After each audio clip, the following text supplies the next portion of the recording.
I'm Bradley Vincent, curator at HOTA Gallery on the Gold Coast. HOTA Gallery is thrilled to be supporting local artists to make new work. Next year, we'll be putting 20 local artists and artist collectives on display on the largest stage that's ever been available in the city. When we called for submissions, we asked for artists to submit a proposal of their choosing. What has emerged in the 20 selected artists is a real connection to place. There is, amongst them, a rich interest in nature and the environment. Also, a reflection on development and our human impact on the environment and what we extract from it. And, optimistically, a look at the individual in relation to nature and how we might find space for reflection in the world around us. In this podcast series, members of the HOTA Youth Advisory Group will sit down for a one-on-one with these artists to talk about their practice, their background, and the work they're making for HOTA in 2021. So we're joined here today with Bezer and Daniele, Constance, two artists living and working on the Gold Coast. Thanks for coming. You're welcome. Thanks for having us. Yeah, thanks for having us. So I thought we'd kick off the conversation and talk a bit about the exhibition that's coming up next year to open the gallery at Bundall. And it's got an overarching theme of place. And I thought it would be cool to look at how maybe your work or practice addresses this theme, or if it's something that you think about in approaching your work or the materials in which you use. Yep. Well, places, sometimes my work is really strongly connected with place, and other times I actually try and make my work the exact opposite. I don't want it to be about place at all. So when I started my honours, I made soundscape work. So that's really about place. I was really interested in how sound defines a specific area. And then when I did my PhD, I wanted to do art about sound that had nothing to do with place at all, just looking at sound qualities. And that was really hard. Sound qualities. Yeah, so it was hard to make art that people didn't read place into. I think like it's just something everyone connects with straight away through art. So trying to make an artwork that wasn't about a specific location or didn't have reference to landscape and was just about something really abstract. I did that for a few years and now I'm back to making work about place. Yeah, I think in terms of my work, I feel like there's always a bit of an undercurrent of connecting to place, but there's definitely some works that are much more connected to place than others. Yeah. And yeah, I think it's something that even when I maybe try to avoid it or am not maybe not like specifically kind of looking into, it's still always there. Like I can't ever really kind of get away from it. It's read into it Yeah, easily. yeah. I had to like look at cosmic sounds or really abstract sound recordings that had been like edited so much or that were like a translation or something. So it might be like radio waves from some disparate source in the solar system in order to find subject matter that wasn't entrenched in place. Like I had to go beyond Earth. Everything is connected to place unless you sort of look beyond. Well, I looked at Music Concrete as being a sort of conceptual framework for helping me, which was a sound organisation that was established in the 50s in Paris. And initially, Music Concrete was about abstracting sounds to the point where the source is no longer recognisable. And then that would encourage, hypothetically, a kind of like reduced listening where you just focus on qualities rather than, like if you hear a violin, you're immediately going to visualise a musician and a violin and a cultural context for it. But if you hear a recording of a sound that's been zoomed in and edited and altered, it's harder to make that connection. So hypothetically, you should be able to concentrate more on sonic qualities. So I did a lot of research into that, and that's how I was sort of able to find a starting point. But it's not pure. Like you're always going to find something that reminds you of something else. Great. Yeah. Sorry, I'm just thinking about a lot. Like I feel like there's a lot to process in that that's really, really interesting. Yeah. Yeah, and I think those points of connection for people trying to have something that's so abstract, but then, yeah, you're right, we are always going to find something. And I find that part interesting, like as humans, what is it that it feels like it's something intrinsic in our nature. Like we want to find a connection to something. We want to try and understand it. So we're going to use whatever, senses or memory or whatever like kind of points we can of reference Yeah. to find something in there that we as a way to understand it. Yeah, people bring their own experiences Mm. into it and see different things. I think that's really interesting from an artist point of view. Yeah, and I You think never that's what, know what someone's going to see that you didn't.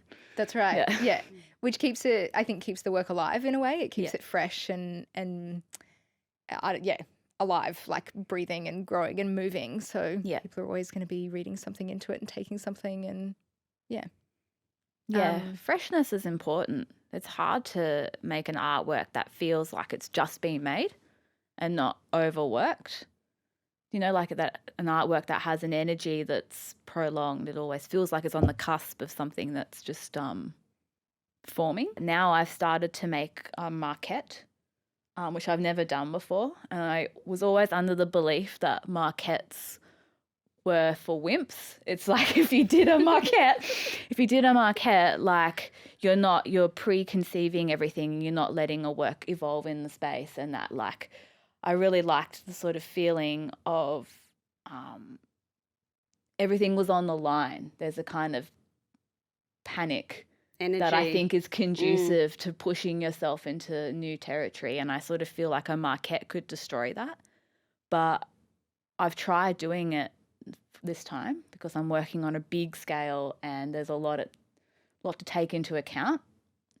And it's actually quite interesting. Like I'm finding it quite liberating, more so than I thought I would, to make a mini variation or something and to see, oh no, that doesn't look right, or I'll try this formation. And yeah. Well, some artists don't, they feel the same way about preliminary drawings. Yeah.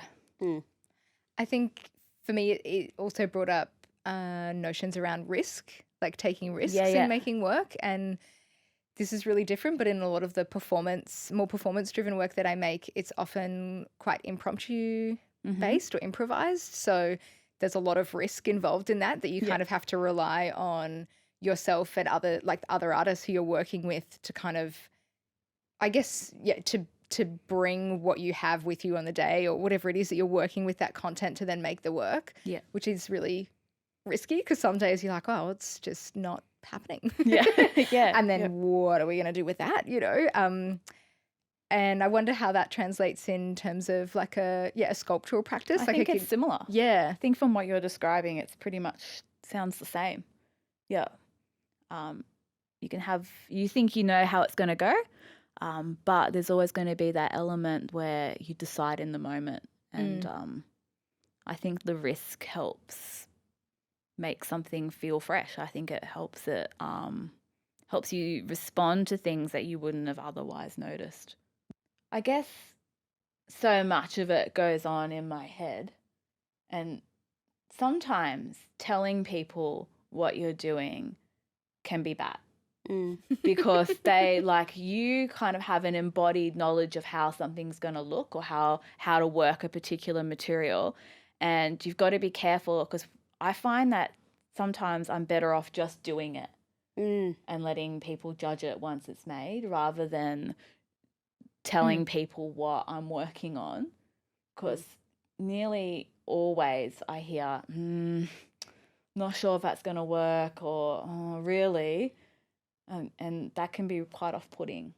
So I've sort of learned you've got to be fully committed. Then people, they can come and watch and take it or leave it. But when you're forming something, it's a dangerous time to take on board too many opinions. Absolutely. It's like too many cooks in the kitchen, Yeah. right?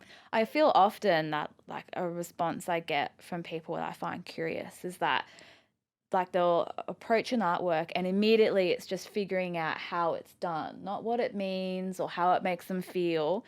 It's like a challenge to unpack it. And then the moment they go, oh, I get it. Oh, this was spray painted or this was that. Then they just walk away. Yeah, shut down. So I don't know, part of me thinks it's really good for people to see how an artist thinks, because then they can think like that and try it themselves.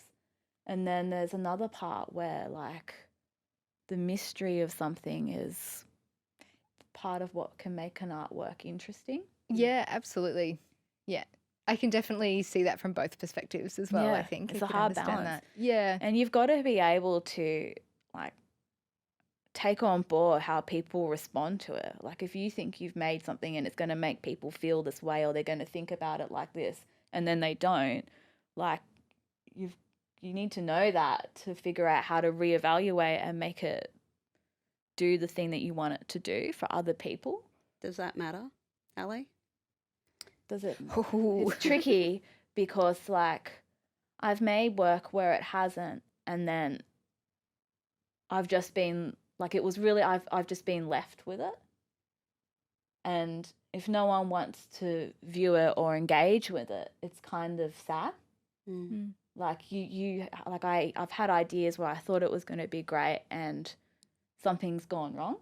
So I think you do have to take on board that it can't be entirely selfish, that like it's got to, well, it can be, but then should it enter the public arena at all? Like, I think if it's going to be exhibited, you've got to think about an audience. Yeah, I mean, I guess there's this expectation that everything you make is going to work. Yeah. But it doesn't. And yeah, it's just sort of realizing that some artworks or some exhibitions are a bridge. Mm. You know, you might not have actually gotten to that spot, but you need to do that in order to be able to get to the next place.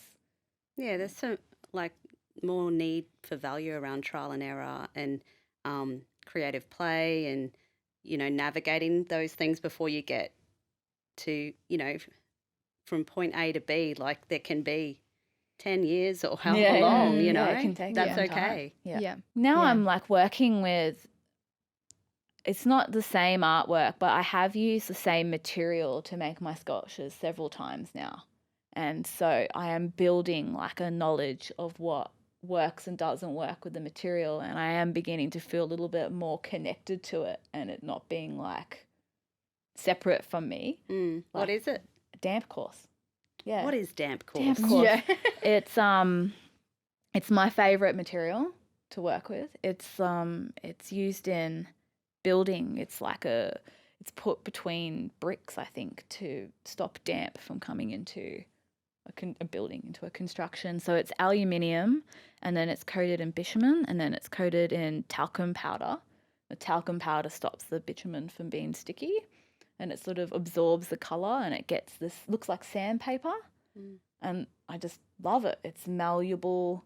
It's got like, I can shape it in all these different nuances. It's just sort of endless for me thinking about how I can reuse it. It's an uncomfortable material to work with. Like it's sort of it can be a bit sharp and it's awkward. It's really awkward, but I like that. What's it sound like? It scrapes constantly. Like it, yeah, I'll have to record that's probably a way I could record the sound of me working the material. Yeah, that would be Yeah. amazing. Yeah. Totally.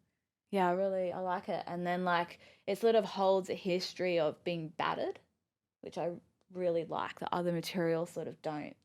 And it gets scratched and then the aluminium sort of, it gets cuts on it, or I like that it holds. I think it's important that a material holds history or holds its energy.